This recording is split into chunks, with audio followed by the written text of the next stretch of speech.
absence of disease or infirmity. And I think we heard this reaffirmed many times already this morning. Just a few quick facts about the health impacts of the air pollution. Respiratory disease is now the third leading cause of death in the United States, with over 140,000 deaths per year due to asthma, emphysema, bronchitis, and cancer.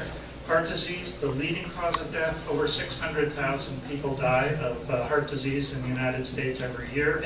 And stroke is now the fourth leading cause of death in the United States, with over 130,000. Also not on the list, diabetes and possibly Alzheimer's disease. This is why clean air is important for us. Over 126 million Americans live in counties where air quality is standard. So where does ozone come from? Ozone is formed by a chemical reaction of oxides of nitrogen and organic compounds that are in the atmosphere in the presence of sunlight. And these NOx come from on-road vehicles, non-road equipment, electricity generation, and fossil fuel combustion. Really, the bottom line is burning fossil fuels at high temperatures is what causes oxides of nitrogen. This is a map that shows the ozone levels in the United States on August 12, 2002. We already heard about this unfortunate county in California, but all up and down the eastern coast where coal-fired power plants exist, and the oxides of nitrogen and combined with traffic exhaust contribute to the formation of ozone. This is a relatively new technology that's being brought to bear on looking at environmental contaminants.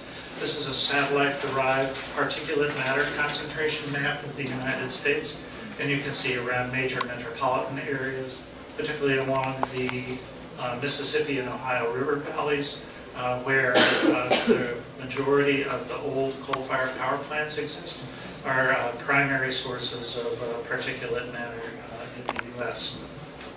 Particulate matter, particularly the fine particulates that are inhaled deeply into the lungs where they cause the most trouble, are typically formed from chemical reactions of compounds like oxides of sulfur in the atmosphere. So in electricity generation, and particularly burning coal to produce electricity, is by far, as you can see in this slide, the most important source of oxides of sulfur that are present in the atmosphere.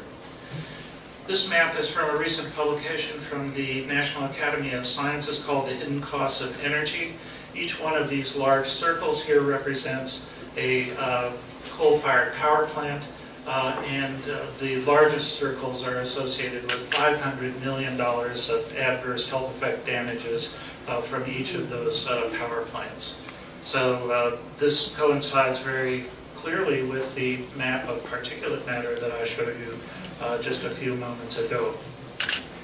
A relatively recent publication by the Environmental Protection Agency, as mandated by Congress, projects the annual health effects avoided by the Clean Air Act with the 1990 amendments between now and into the future. And in the column on your right, by the year 2020, where you have to have 20/20 vision to be able to look that far ahead, the EPA projects that 230,000 deaths per year will be avoided by the Clean Air Act and its amendments. Ozone mortality reduced by 7,000, 17 million lost days at work avoided.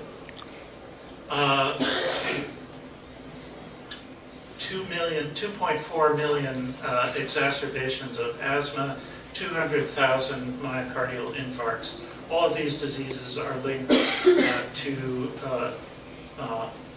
air pollution and will be prevented by the amendments to the Clean Air Act.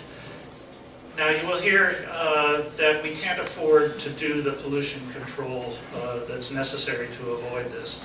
And also in this publication by EPA is an analysis of costs and benefits of the Clean Air Act. And as you can see here, by 2020, the projected costs per year are somewhere around $65 billion per year to adhere to the provisions of the Clean Air Act. Now, $65 billion is a lot of money. No one will argue with that. but the cost savings in terms of health benefits are close to $2 trillion. So one of the things that we can think about is we can balance the budget, or help balance the budget, by cleaning up the air and avoiding the costs to the federal government that are incurred through Medicare and Medicaid programs where the $2 trillion comes into play. So clean air equals healthy air. It saves lives. It reduces disease burden, reduces the costs to the healthcare system. If it was listed separately as an individual cause of death in the United States, air pollution would be in the top 10 causes of death. The EPA and the Clean Air Act lead the way to improving air quality. It's essential to defend them. It's the right thing to do. Thank you.